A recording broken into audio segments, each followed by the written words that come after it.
Muy buenos días, jóvenes de quinto semestre. Bienvenidos a su clase de historia de nuestro tiempo. La clase pasada nos referimos a la Primera Gran Guerra Mundial. Obviamente, hoy nos vamos a referir a los tratados de paz y cómo se va a preparar desafortunadamente las circunstancias socioeconómicas para la Segunda Guerra Mundial. Los tratados de paz. En el año 1919 se firman los convenios que ponen fin a la Primera Guerra Mundial.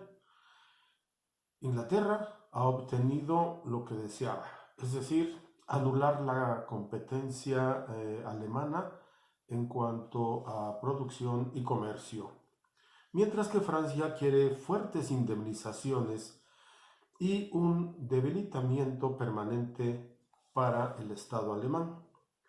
Así es que el Tratado de Versalles quita a Alemania sus colonias y se las reparten entre los vencedores como indemnización por la guerra. Se reduce el ejército alemán a 100.000 hombres y pierde alguna de sus provincias. Entre otros casos está el Imperio Austrohúngaro. Totalmente va a ser desintegrado y va a formar otros nuevos países que se van a constituir en parte por los restos del Imperio Austrohúngaro. Entre ellos se va a crear a Checoslovaquia y a Yugoslavia.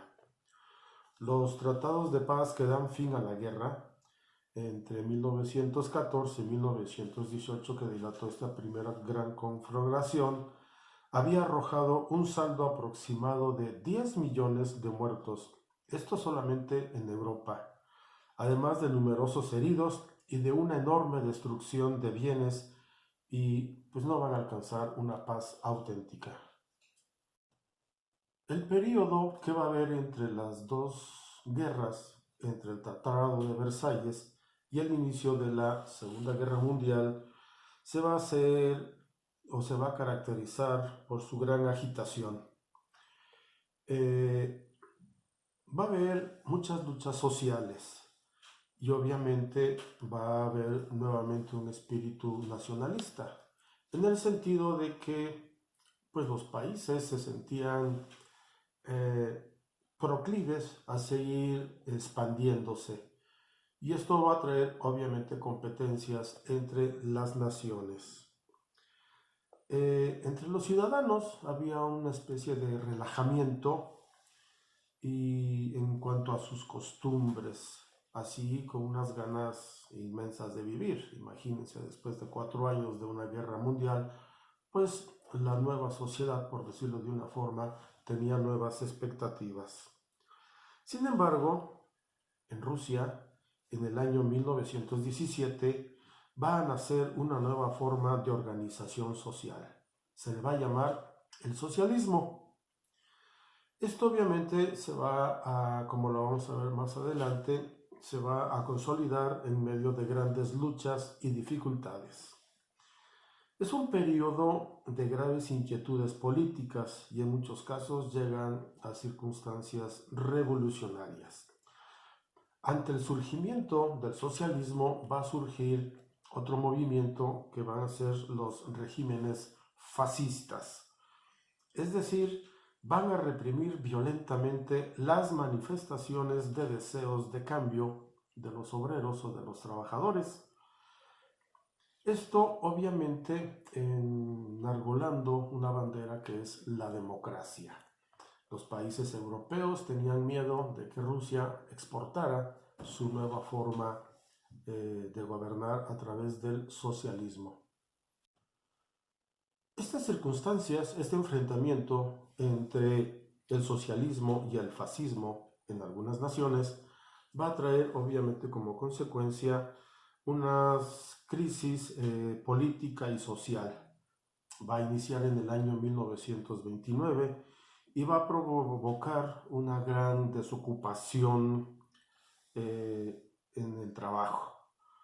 Entonces va a surgir algo que se va a llamar la Organización Política de Europa y van a formarse nuevas repúblicas.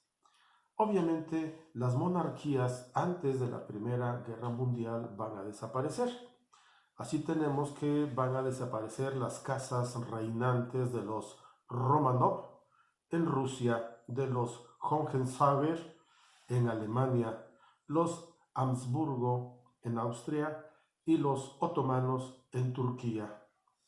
Así se apellidaban las familias reinantes en estos países.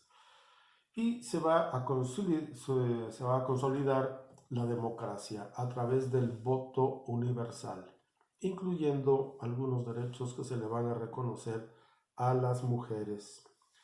A la mayoría de los países va a reconocer el derecho de organizar sindicatos y realizar huelgas. Obviamente se va a ampliar o reconocer un salario mínimo y una jornada máxima de 8 horas. Esto obviamente a los países industrializados pues los va a golpear en la economía y lo que va a provocar obviamente la caída de muchas empresas y va a traer como consecuencia un gran desempleo a nivel mundial. Esta crisis social y económica va a traer conflictos entre países, lo que va a llevar sin duda alguna a la Segunda Guerra Mundial.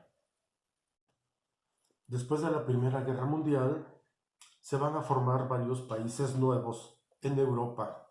Entre ellos se encuentra Polonia, Checoslovaquia, Yugoslavia, Finlandia, Hungría, países bálticos. Entre ellos se encuentran Estonia, Letonia y Lituania. Pero la dificultad de trazar fronteras entre estos países que coincidan, además con sus límites de costumbres y lingüísticos, pues va a traer serios problemas. Y obviamente los intereses económicos hacen que estas entidades pues no lleguen a ponerse de acuerdo y van a tener conflictos entre ellos.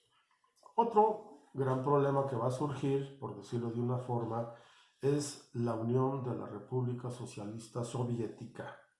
En marzo de 1917 había tenido lugar una sublevación que derrumbó el régimen de los zares de Rusia y se va a instalar un gobierno provisional.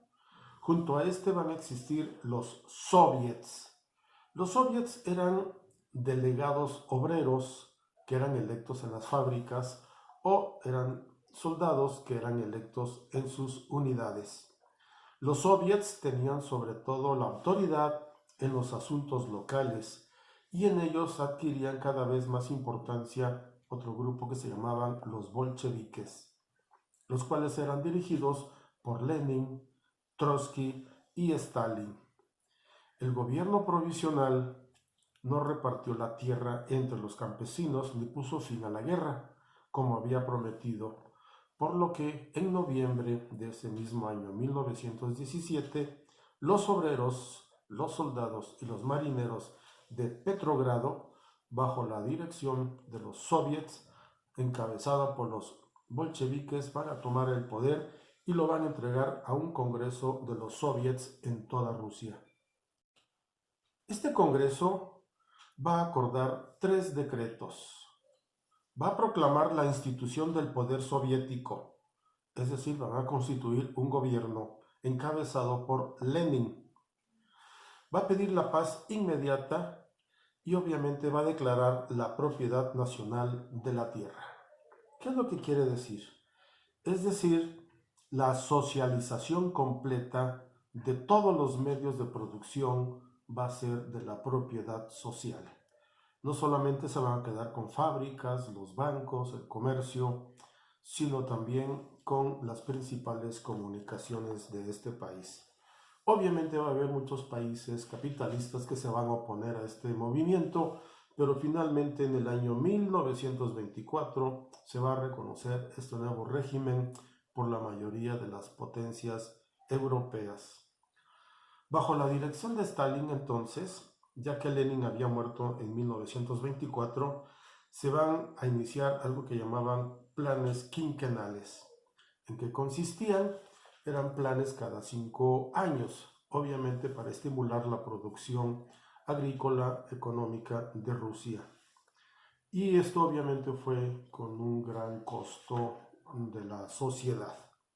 Finalmente, van a realizar un gran esfuerzo y se va a convertir Rusia en un estado de industria moderna, se va a colectivizar la agricultura y se va a elevar el nivel de vida popular.